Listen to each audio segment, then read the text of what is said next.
here you can see the sealer, and here you can tell it's dry.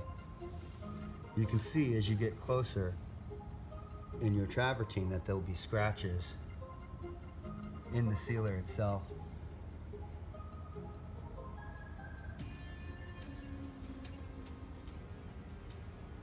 And you'll be able to see it in the shine and the splotchiness of the shine on the stones, right next to the dry areas where the sealer has worn away. This deck needs to be cleaned, sanded, and resealed with Ure-Seal.